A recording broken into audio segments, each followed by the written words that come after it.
The previous tenant of my new flat left a survival guide. Some people are too good for this world. I sat silent for a moment, in shock that my plan had even worked. It seemed almost too simple, too easy, but here he was. Derek had a kindly face. Wrinkles around his eyes and cheeks only added to the softness of his expression. His white hair poking out from beneath his flat cap stood out in the dark night. "That's a lovely little patch you've planted. I can look after it if you like. I used to maintain the last garden here," he said, breaking the silence that had followed since his initial words. "I know who you are. We need you," was all I could manage. The mental exhaustion and fatigue from the whole experience had built up, but his arrival was like finishing a bad day working at school. I felt like I could relax again, even if only a little. "What's your name, darling?" he asked. "It's Kat. I live in flat 42 now." His face lit up as I confirmed my flat number. "Prudence is gone?" he asked. "She's gone, but the whole place is a mess. So many things are happening, and the residents are suffering," I answered. We chatted for what felt like hours. Outside, with nothing but moonlight, he told me how he used to consider the building part of the garden, a place for him to maintain, the residents just like the plants he looked after. I explained my whole experience since moving in. I told him about Jamie, and I sobbed. Derek held me as I cried and made me feel safe, something I had forgotten the feeling of since receiving Prue's note. He didn't interrupt, he just listened. I told him about Natalia and the cultists, the problems they had been causing. He was particularly heartbroken when he heard that they had used Eddie and Ellie for entry. He had gone before they were born, but he remembered Terry as a child and how sweet she was. He was pleased when I told him what a sweet adult she had become. My claims that Prudence was the only person who knew how to kill the imposter neighbors were met with a skeptical expression, which gave me some hope. Derek listened to my entire tale with barely a word. When I finished, he stood up and asked me to follow him. I was confused, but did as I was told. He walked me to the entrance of the lift. I lifted my arm to check the time on my watch. We'd been outside for quite some time, and the idea of the creatures being inside made my heart pound and my stomach turn. "You are safe. It's 12:32 a.m. There's no need to worry or to check your watch." And with that, he pressed the call lift button. Despite his insistence that I was safe, my stomach continued to do gymnastics. It felt like forever before the lift finally made the clunking sound that meant it had reached the bottom. I felt my whole body shaking violently as the doors opened. I don't know what I expected to see. We were in the safe time zone, but every time I looked at the lift, I pictured Jamie's dead, crunched-up body. "Step inside," he said. "I can't. Please don't make me," I begged. "I won't let anything happen to you, but you need to see something." There was such sincerity in his eyes as he spoke. I had never trusted someone so completely, so quickly, but every fiber of my being told me this man was entirely good. I stepped inside the lift. Derek stepped in behind me, placing a comforting hand on my shoulder as I hyperventilated. He gently turned me to face the panel of buttons that control where the lift stops. "What is wrong with this panel? Do you see it?" he asked cryptically. I studied the panel, read all the numbers, counting them. I couldn't see anything wrong. I really tried, but nothing seemed out of place. Everything you expected to find was there, and nothing more. I shook my head, barely regaining my composure. "Can you take us to floor 9, please?" He smiled slightly as he made the request. I looked back at the panel and pressed the button, but floor 9 didn't exist. I was so confused. I had counted the numbers, I was sure of it. Derek must have made it disappear, but the panel didn't look any different to before. I can't explain it. Looking at it, I would have sworn blind nothing was wrong with it, even once I knew, but floor 9 didn't exist. Derek could see my frustration. It was like the building was now playing tricks on me. He walked me out of the lift and sat me down at the bottom of the stairs before he finally began to speak. "The building is like a living organism. It can seal off parts of the world, and it can open up others you never could have imagined. When those awful people burned that whole floor of residence, I was devastated. Some wonderful people lived in those flats, both of the usual and unusual variety. But those people had no limit to their cruelty. Whole families burned alive. It was a tragedy that made me so angry. I felt so guilty when it happened. I can predict what some of our more tricky residents are going to do and make sure I'm there to help, but those people were nothing to do with this place. I couldn't see what they were planning, so I couldn't stop it. At this point, I noticed one of the hairless cats had sat between us. Derek looked at it with tears brimming in his eyes. He stroked it, and it moved onto his lap. Derek's fingers didn't burn at all. He continued. When it happened, the building used its defense mechanisms and sealed off the entirety of the floor. It stopped the fire from spreading and kept the perpetrators there to die by their own hands. The building only allowed the floor to be unsealed once they were dead. It took about a week before those awful people turned up again, asking for sugar at people's doors. The first few let them in. It was so difficult, so many residents burned alive, that I was having to use their remains for my garden just to hide the dead. The entire community were terrified and grieving for those that died. No matter how hard I tried, I still couldn't protect them or see them. So I took Prudence, who at the time seemed a perfectly reasonable woman, to the burned-out floor. Floor 9, however, had been sealed again. There was no button in the lift and it always skipped on the stairs. Only no one had noticed. The building really is a magnificent creature. I stared at him in amazement through the whole story. I was exhausted, but my brain was working in overdrive to process what he was telling me. I'd started to stroke the cat too. My fingers did burn, but I didn't flinch. I found its company comforting. He carried on. I went back later that night and took the stairs again, alone this time. I think my intentions were clear, and the stairs allowed me access to floor 9 for the first time since just after the fire. I brought Prudence to the floor within the hour. The stairs had stopped skipping floor 9 for me, although I later learned that when Prudence had tried alone, she was not allowed access. We explored the floor, walking amongst the remnants of our dead friends' belongings. Eventually, we came across one of the soulless arsonists roaming the halls. It appears that's where they spend their time when they aren't out terrorizing the residents, trying to claim more victims.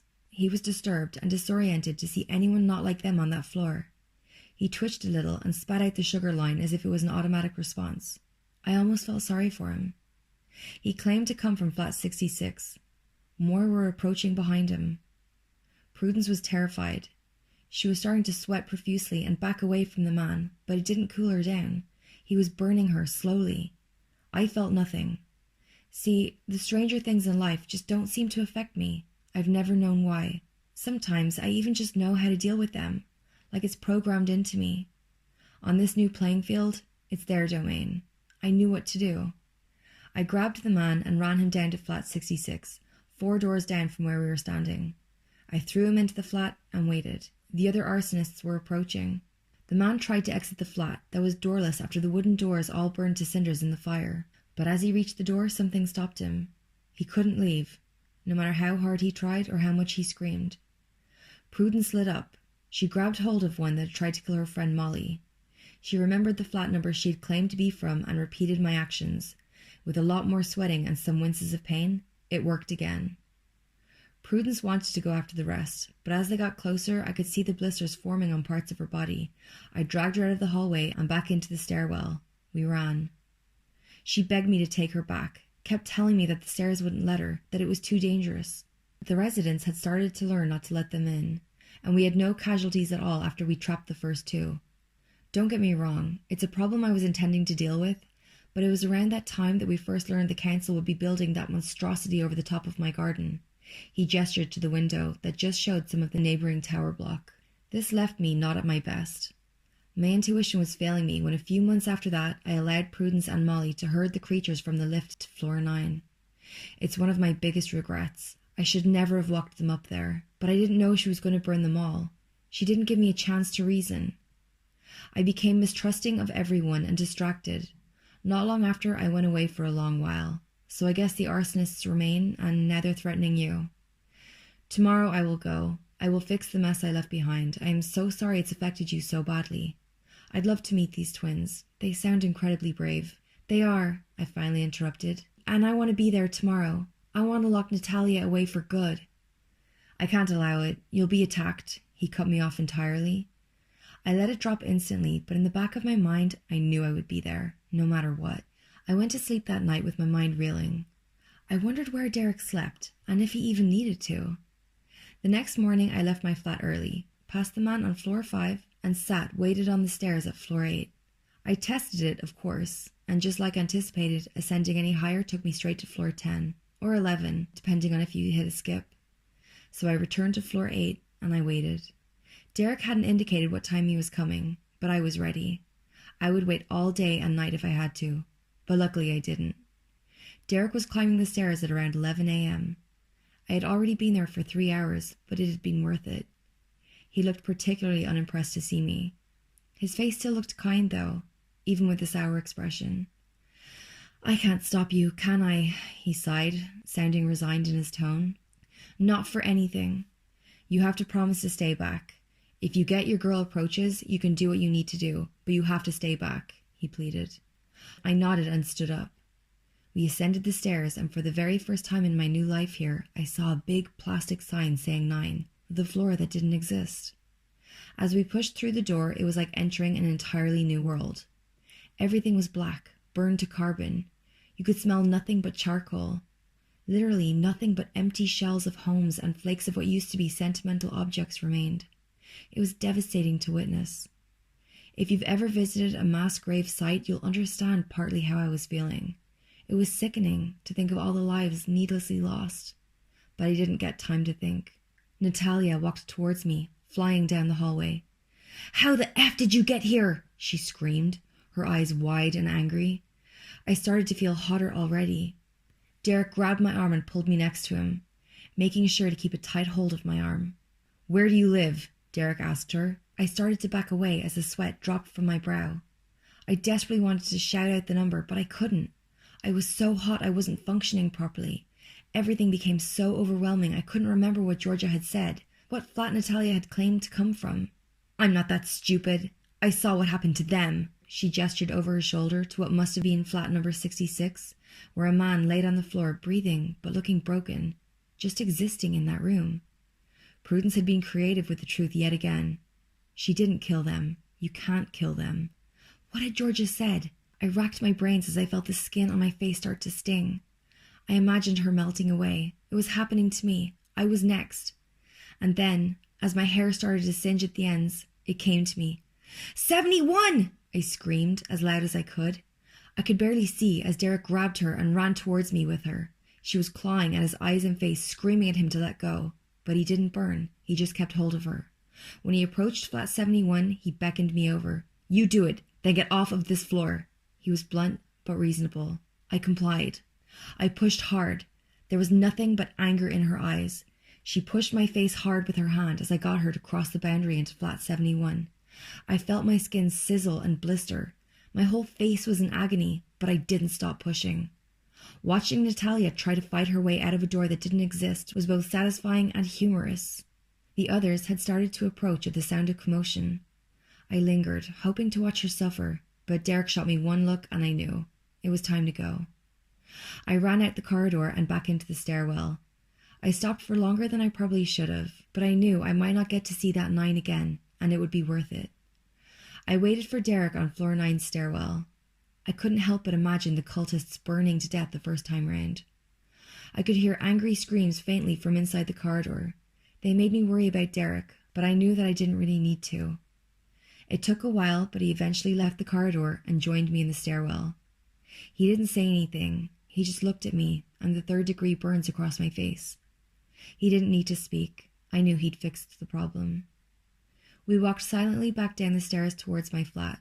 I looked back up at floor 9, knowing the building would seal it off for good. It took a few floors to reach floor 7, and I invited Derek in for a cup of tea.